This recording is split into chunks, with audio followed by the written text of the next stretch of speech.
Welcome to the Behavior Code. I'm Maria. And I'm Gabriel, and we have a promise for you today. We do a big one.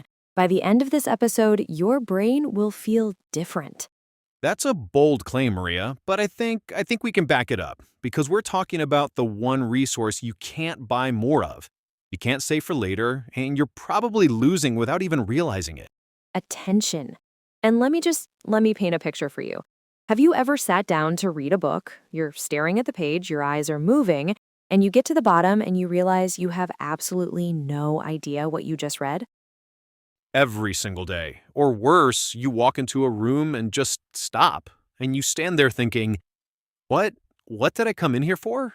Your body is there, but your mind is just gone. Exactly. That feeling of being mentally absent. That's a symptom of a much bigger problem. And today we're going to pull back the curtain on it. We're not just talking about focus tips. We're talking about how your attention is being stolen, how that theft is literally rewiring your brain and changing who you are, and most importantly, how to take it back. So let's start with the big picture, the foundation. Why is attention, of all things, the most valuable resource we have? And this isn't some niche problem for productivity gurus. This is a fundamental human experience in the 21st century. It affects our work, our health, our relationships. It's the invisible thread running through so much of our modern anxiety. And once you see it, you can't unsee it. Well, let's define it first. Attention isn't just focusing hard, it's the gatekeeper of your mind. It's the cognitive process of selectively concentrating on one thing while ignoring other things. Distraction, that's just what happens when the gatekeeper falls asleep on the job. And these days, the gatekeeper is exhausted because everything is screaming for a key. It really is, but think about what attention controls. It's the foundation for everything. Your decisions are based on what you pay attention to. Your emotions are shaped by the thoughts you give your attention to. Your very identity, who you believe you are, is a story built from the memories you paid enough attention to encode in the first place. That's wow. When you put it like that, it's not just about productivity. It's about the construction of your reality. What you pay attention to is your life. It is your life. And the most obvious example, the one we all feel, is our phones, right? It's not just a device, it's an attention harvesting machine. Every buzz, every notification is a little hook pulling that gatekeeper away from its post. Think of it like a film director. The director chooses what the camera focuses on. The audience only sees that shot. Your attention is the director of your own movie. If you're constantly focusing the camera on threats, anxieties, and distractions, your entire life's movie becomes a horror film. I had this happen last week. I was supposed to be writing a proposal, this big, important document. And I promised myself, okay, 1 hour, solid focus. But then my phone buzzed. Just a news alert, nothing important. But it was like a magnet. I thought, oh, I'll just check it for a second. That second turned into 5 minutes of scrolling the news. Then I saw an email pop up. Oh, that's from a client. Better answer that. Before I knew it, 45 minutes of my focus hour were gone, and I had written maybe 2 sentences. I wasn't just unproductive. I felt this wave of disappointment in myself. Like, why can't I just do the thing I said I was going to? Exactly, and it's not just about the big moments. It's the texture of your life, the flavor of your coffee in the morning, the feeling of the sun on your skin, the details in your child's story about their day. If your attention is elsewhere, you're not just distracted. You are functionally absent from your own existence. Right, and you pick it up for one quick check, and suddenly 20 minutes have vanished. You didn't decide to spend that time. Your attention was hijacked. You're left feeling fuzzy, unproductive, maybe even a little guilty. And that fuzzy feeling is so important. It leads to this next idea, which I think is a game changer. I call it the silent brain leak. And that guilt is a key part of the trap because it makes you feel bad about yourself, which lowers your motivation, which makes you more likely to seek a quick, easy distraction to feel better. It's a vicious cycle. You don't just lose time, you lose self-respect. Okay, I'm intrigued. A brain leak. Sounds messy. It is, but it's invisible. A brain leak isn't one big event. It's the thousands of tiny, almost imperceptible moments where your attention is pulled away. It's the notification banner that flashes for 1 second, the colleague walking past your desk, the quick glance at your phone, just in case. The micro distractions. Exactly, and each one costs you. It takes cognitive energy to disengage from what you're doing, acknowledge the distraction, and then re-engage. It feels like nothing, but you do it 100, maybe 200 times a day. It's like a tiny hole in a bucket. One drop is nothing, but over a day, your entire mental energy reserve just leaks out. Which explains why you can have a day where you feel like you did nothing. You weren't particularly stressed, you got enough sleep, but you're utterly, completely exhausted by 5 p.m. Think of your brain's available energy like a bank account. You start the day with, say, $1,000 of mental currency. Deep, focused work costs maybe $100 an hour. It's a significant but planned expenditure. But each micro distraction, that's an unplanned $2 withdrawal. The email notification, $2. The ping from your phone, $2. The thought, I wonder what's for lunch, $2. It feels like nothing, but after hundreds of these tiny transactions, you look at your account at noon and you're already overdrawn. That's the brain leak. Psychologically, managing constant attentional shifts is more draining than deep, focused work. It's even more draining for some people than a lack of sleep because your brain never gets to settle into a rhythm. It's constantly in a state of alert, ready to switch gears. That burns a ton of glucose, your brain's fuel. So you end the day with an empty tank, not because you ran a marathon, but because you leaked fuel every 10 seconds. Yep. And the consequences of that leak are, well, they're terrifying, actually. It's not just about feeling tired, it's about who you become. Okay, let's go there. How does a simple habit of distraction actually rewire your identity? That feels like a big leap. Can we make that even more tangible? I think people understand the exhaustion, but the process is so subtle. What does a day of brain leak actually look like moment to moment? Let's dig into that neuroscience a bit more. When you're in a state of distraction, your brain is flooded with cortisol, the stress hormone. It's a low-grade fight-or-flight response. Your brain learns that this state of scattered, shallow attention is normal. In contrast, when you're in a state of deep focus, your brain releases acetylcholine, a neurotransmitter that's crucial for learning and memory. It basically tells your brain, hey, what's happening right now is important. Remember it. It sounds like it, but it's basic neuroscience. You know the phrase, neurons that fire together, wired together? And it creates this hunger for novelty because you're training your brain to crave the next little hit of information, the next notification, the next email. It starts to feel uncomfortable to stay with one thing for too long. You get antsy, you feel like you're missing out on something. So you check your phone, not because you need to, but because you've developed a neurological craving for the stimulus of a micro distraction. So, if you're chronically distracted, you're not just making it harder to remember where you put your keys, you're fundamentally weakening your brain's ability to learn and create strong, meaningful memories. You're living in a state of neurological noise, not clarity. Hebb's Law. Right. Every time you give in to a distraction, every time you switch from your work to your email to social media and back again, you are strengthening the neural pathway for distraction. You are literally training your brain to be distractible. So it becomes the default. The path of least resistance for your brain is to seek novelty, to seek the next thing instead of staying put. Precisely. And over time, this isn't just a habit anymore. It's a personality trait. You become a short attention version of yourself. You find it harder to enjoy long movies or get lost in a book or have a deep, uninterrupted conversation. You start to define yourself as someone who can't focus or who gets bored easily. And that self-image then dictates your behavior. It's a feedback loop.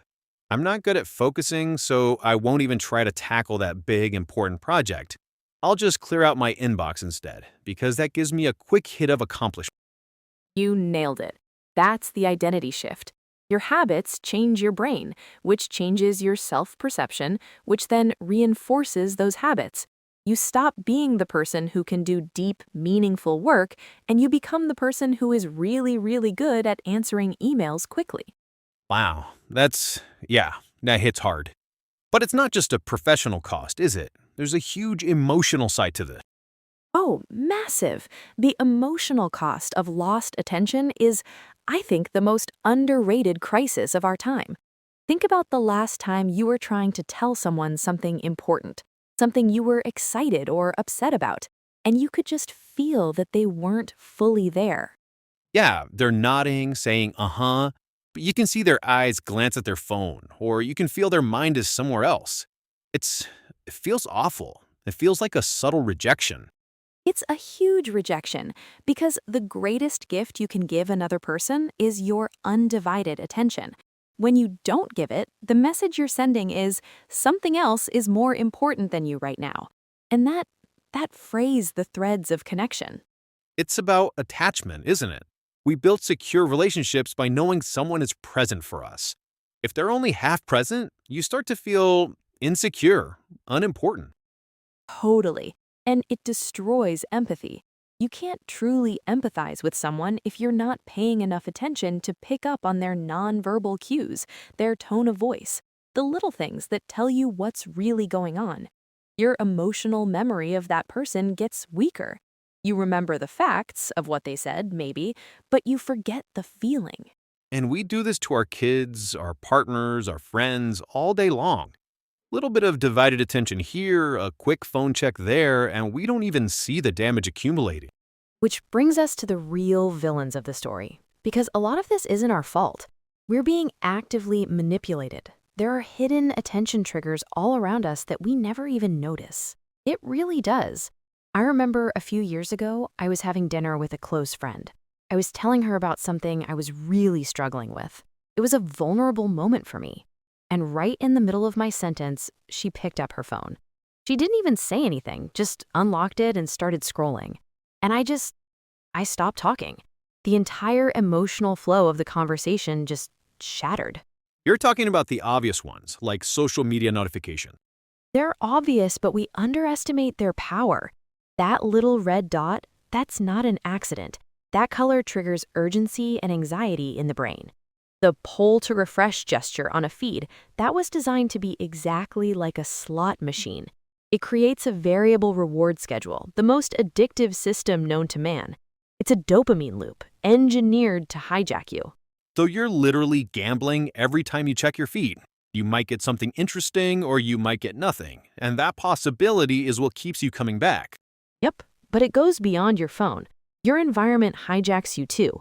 An open plan office, for example, is a disaster for attention.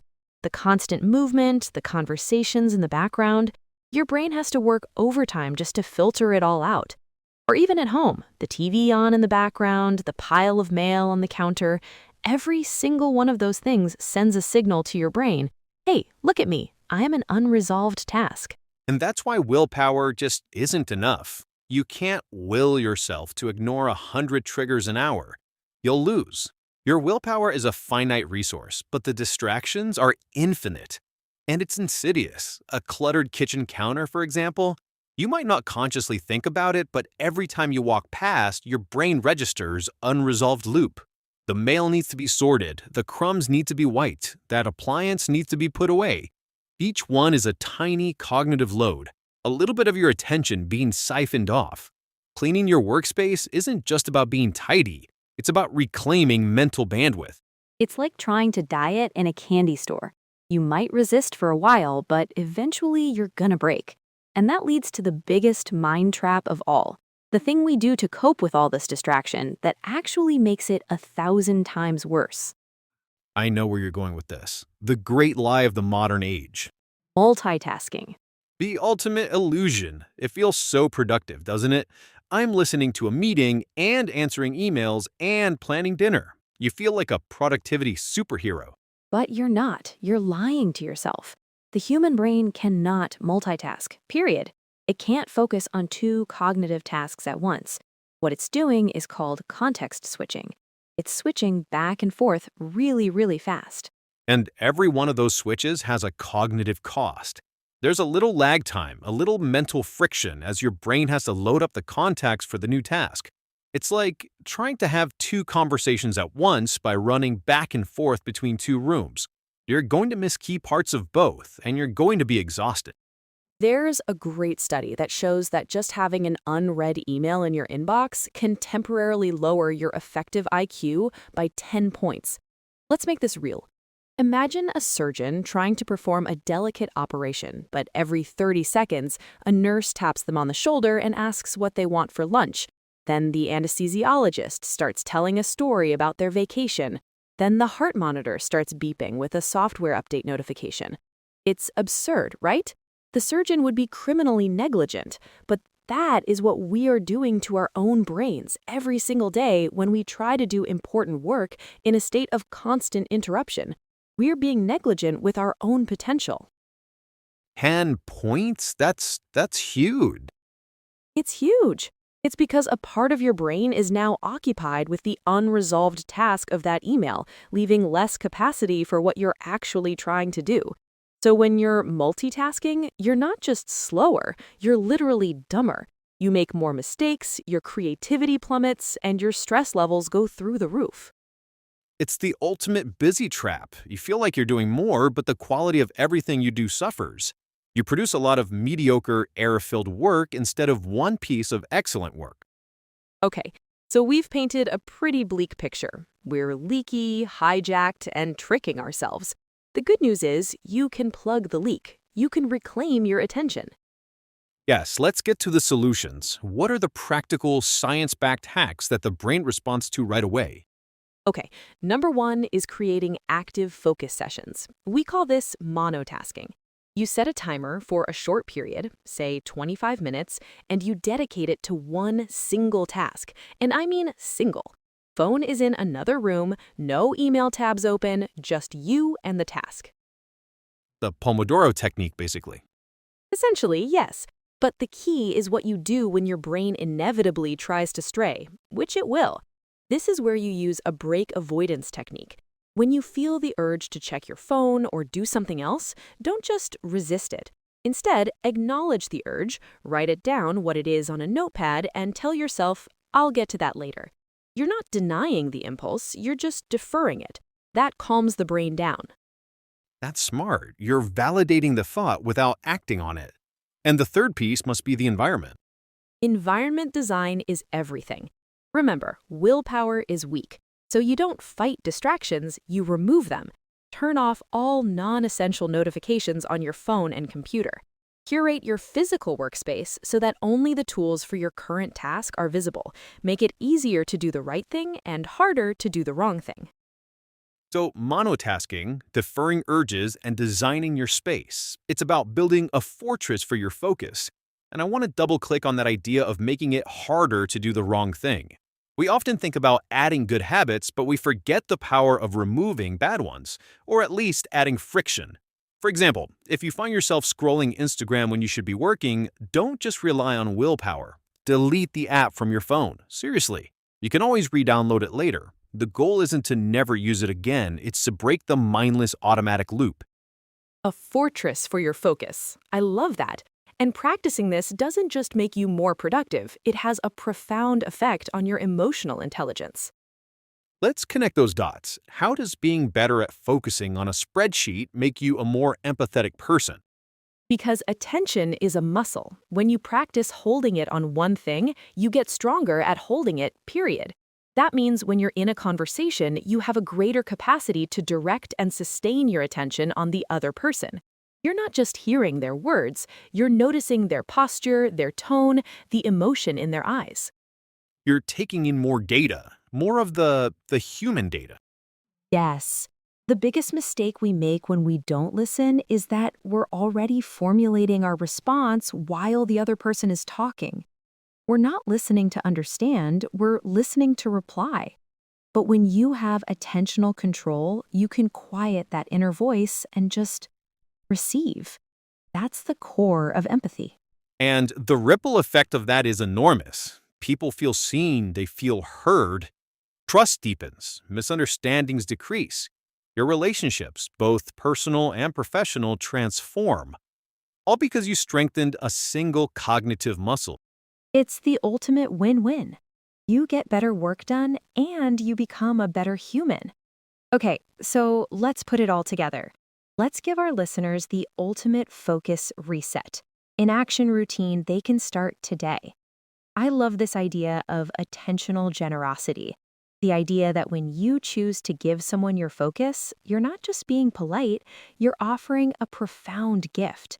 It's a way of saying, for this moment, you are the most important thing in my world. That is a powerful way to build connection. Love it. What's step one? Step 1. Perform a notification audit. Right after this episode, go through your phone and computer and turn off every single notification that is not from a human being and time sensitive. Be ruthless. Step two, schedule your first monotasking session. Put 30 minutes on your calendar today. Label it focus time. And when that time comes, put your phone in another room and close all irrelevant tabs. Step 3. Create a distraction sheet. Just a piece of paper next to you. During your focus time, any distracting thought that pops up, oh, I need to buy milk, or I wonder what's on the news, just write it down and get back to work. Step four, have one fully present conversation with your partner, your kid, a colleague. Put your phone away, face them, and try to just listen without planning your response. Notice what you notice.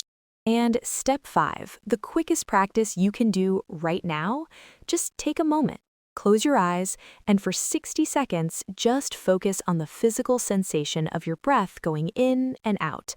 When your mind wanders, gently bring it back. That's it. That's a rep for the attention muscle. Audit, schedule, write, lesson, and breathe. That's a powerful reset. It really is. And it brings us back to our promise. If you do even one of these things, your brain will feel different, quieter, more in your control. The core insight today is simple. Your life is the sum of what you pay attention to. If you allow it to be hijacked, you are giving away your life moment by moment. But if you choose to direct it, you reclaim your power, your productivity, and your relationships. So we want to hear from you. Find us on social media and tell us what is the one change you're going to make after listening to this episode.